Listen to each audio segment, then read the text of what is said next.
Sanibona, welcome back to enye video. Ngiyabonga kakhulu ungene. Thank you very much. Ngicela subscribe, like video, share video as well. So asingene nodabeni kaShebe Shed.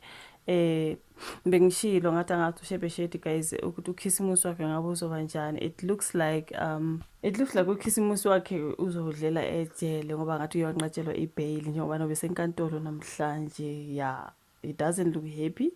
Ebusweni nje uyabona ukuthi akekho happy uShebe Shed guys ukuthi uzodlela nje ejele ukhisimusi konke noncibijana guys uShebe Shed ngokubhekana nalamacala la abucayi nje guys kade kulokhu kukhulunyiwe ngoShebe Shed sithi mhlawumbe bazomkhulula ngebail njengoba ke thina abanye besibheke nje leya gig guide ukuthi ayibo dude sungaze ulahlekele imali engaka nje fethu because it couldn't be half, you know what I mean, but bengimfilele sorry yabo, bengimfilele sorry ngithandaza ukuthi at least mangathola ibail mhlambe.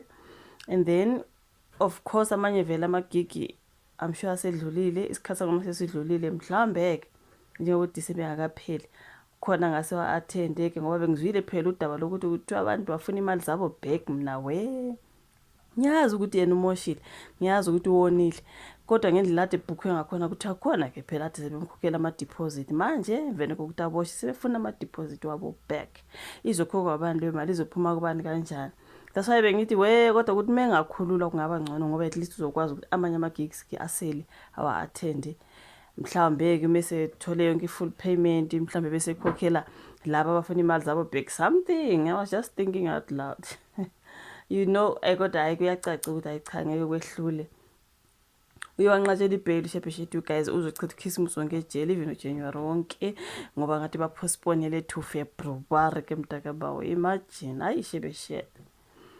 Hayi uShebe Shed ke bafethu uboshwe ngoNovember nge-12 ngamacala amabili okuzama ukubulala kuthiwa amacala akhe ayishiyagalolunye esewonke. Angithi uzwile ukuthi uthe emva kokuthi ayiboshiwe ukuthi uyadubula loya baba obabili or bangaka abantu abadubulile kwafika kwavuka amanye amacala akudala engizwa lapha yasezwa kuthiwa kunamacala engeziwe wadi ukuthi uShebe Shed belokhu emosha bemvulela ama-case kuthiwa ebe dismissed nje ngendlela engacaci. Afike avuselelwa ke aedwa lapha namacala uShebe Shed sekuningi ngaye nje khona manje unqatshela ibail kunzima bafethu.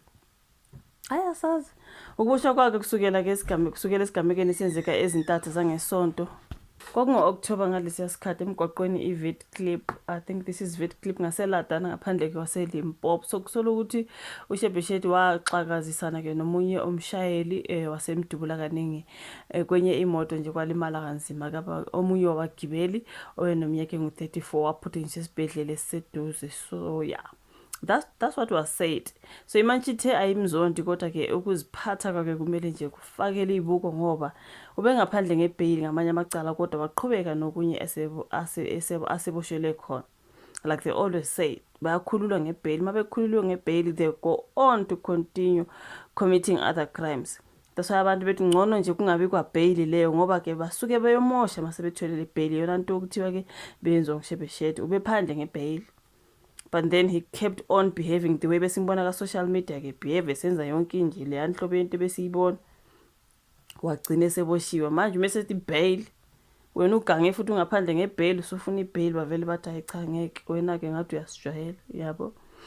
So icala ukuthi lihlehlisele kuFebruary 18 guys ngo-2026 ngonyaka ozayo. Hayi angazi uMphoza Mashabelo ngusihlalo waseLimpopo Artists Movement ekhuluma nabezindaba ze-SABC uthe bazodlulela enkantolo enkulu bemcelela khona ibail kakhulukazi ngoba ke isikhathi sama-holiday kaDecember. Asazi mhlambe kuzohamba kahle angazi ke bafowethu. Hayi kunzima ngoShebe Shed, kunzima nje ngempela. Kanti kodwa benduka siyamhlongo bathi awukacacike ngokugwetshwa kwakhe bafethu. Ngolunye udaba nje ebengiloko ngisavula amehlo nendlebe ukuthi ngizwe kuzokwenzekana ngosiyako ngathi kuthiwa awukacacike ngesigwebe ke esizonikezwa ke uSiyamhlongo bengumsakazo Cause FM guys emva kokuba abameli bakhe ngomsombuluko benxusa inkantolo eManchester City ukuthi bavumele befake esinye isicelo ke ngokuthize nebala ke inkantolo isamukela isicelo sabameli bakaSiya yabe seyinquma ke ukuba basifake kusasa. So empeleni uSiya kwakufanele agwetshwe ngoNovember, then I think bengiwenza ama video kaSiya you guys mangabe ubulandelela kwakufanele agwetshwe ngoNovember 27 kodwa imanje omnumzane uMhlonipheni Sibiya yakuhlehlisela kumsombuluko esibuya kuwo lo dlulile, njengoba ke nakuwo kubuye kwahlehliswa futhi ngenxa yesicelo sabameli bakammangalelwa lo yabhuti okuthiwa uDuma something. NgoNovember 5 uSiyake walahlwa icala ke lokushaya ngenhloso yokulimaza, mangabe uyakhumbula owesilisa ke lo uDuma engikhuluma ngaye oweyisinqanda made sakunjabulo Duma. Okay, so uSibiya wathola ke wathola uSiya enecala lokushaya uNjabulo ezinsukwini zobusuku ngoSeptember 1. So lesi sigameko saphoqa abaphathi bokhozi befemu ukubana ke bagcine bemkhomba indlela uSiya ngokuthi bengavuseleli isivumelwano abebe naso naye njengoba wayesakaza lapha uhlelo okuthiwa kubusuku obuhle.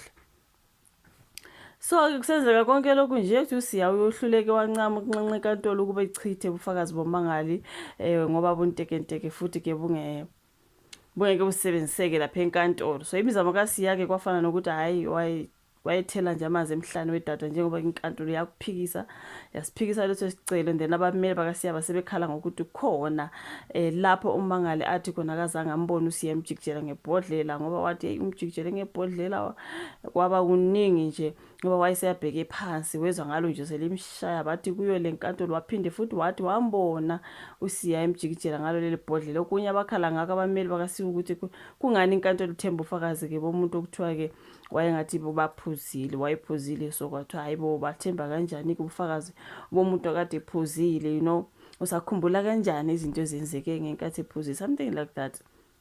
Bakhala nangokuthi ke umangali uDuma wathi ke waklinywa kubeni udokotela ke owamhlola wafika enkantolo wathi zazingeke izimpawu nje zokuthi uye waklinywa or something.